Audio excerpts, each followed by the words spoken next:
मतलब जो बीज से टूटा हुआ ना हो। तो जिस प्रकार से धान से चावल अलग होता है, फिर चावल को हम बनाते हैं। अब चावल में भी बड़ी बुद्धिमानी चाहिए चावल बनाने के लिए, कहीं चावल गीला ना हो जाए, उसको ज्यादा भी नहीं खोलाना, बन जाए बस भात उतना बन जाए। उसी प्रकार गोपियां कहती हैं कि गोविंद हमारे मन में जो भी छल कपट रूपी जो भी छिलका था, आज हम सब कुछ छोड़ करके गोविंद आपकी शरण में आए हैं, गोविंद हमको स्वीकार करो। इतना अद्भुत भाव गोपियों का था। तो गोविंद ने कहा, और मान लो किसी को भूख नहीं लगी हो तो कैसे खाएगा? तो गोपियों ने कहा, यदि आपको भूख नहीं लगी होती तो आप बुलाते भी नहीं,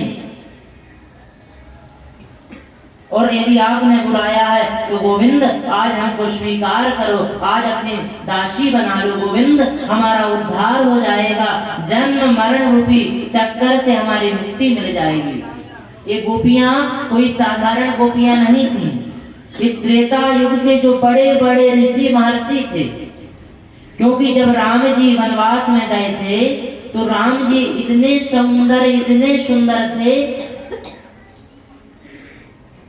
कि बड़े बड़े ऋषि महर्षि भी राम जी के प्रति मोहित हो गए थे और राम जी से कहने लग गए, राम जी हमसे विवाह करो।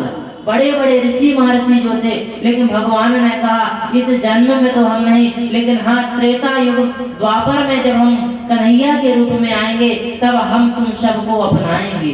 तो आज जो यहाँ पर जो गोपियां बनी हैं, ये कोई साधारण गोपियां नहीं है, ये बड़े बड़े ऋषि महर्षि जो जप तप कर रहे थे त्रेता युग में, और जो बड़े बड़े देवता थे, आज वही वृंदावन धाम में गोपियां बन करके प्रकट हुए हैं।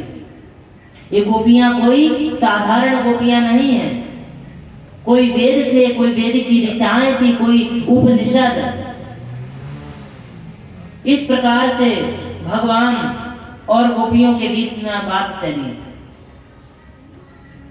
तो गोपियों ने कहा कि भगवान यदि हम चले भी जाएं तो हम घर जाकर के भी तो कुछ भी नहीं कर सकते हैं, क्योंकि जो चित्त है, चित्त तो आपके पास है, और यदि किसी व्यक्ति का मन ही उसके पास ना रहे तो वो मुर्दे के समान हो जाता है, पागल के समान। बोले गोविंद बंसी बजा करके आपने हमारे मन को तो बस में कर लिया है, अब हम वहां जाएंगे तो क्या करेंगे? कोई काम ही नहीं कर सकते हैं, वे सुध कोई सुध ही नहीं गोविंद। और गोविंद हम जाकर के भी प्राण भी तो नहीं त्याग सकते हैं, क्योंकि हमारा प्राण तो आपके पास है, हमारे पास तो केवल गोविंद हमारा शरीर है। फिर गोपियों ने जब भगवान बार बार कहे तो गोपियों ने अपनी स्पष्ट कामना को व्यक्त कर दिया कि सिंचांगना स्वदधरा मृतपूरकेणा हासावलोक कलगीत जहरेच्छयाग्निं नो चेत् वयं विरहजाग्न्युपयोक्त देहा ध्यानेन याम पदयो पदवीं सखेते। गोपियों ने कहा, हे गोविंद आपके अधरामृत का पान चाहिए हमको। अब अधरामृत किसे कहते हैं? तो व्याकरण की दृष्टि से धरती इति धरा, धरती को क्या कहते हैं? धरा कहते हैं। धरायाः अमृतम इति धरामृतम, धरा पर जो अमृत प्राप्त होता है उसको कहते हैं धरामृतम।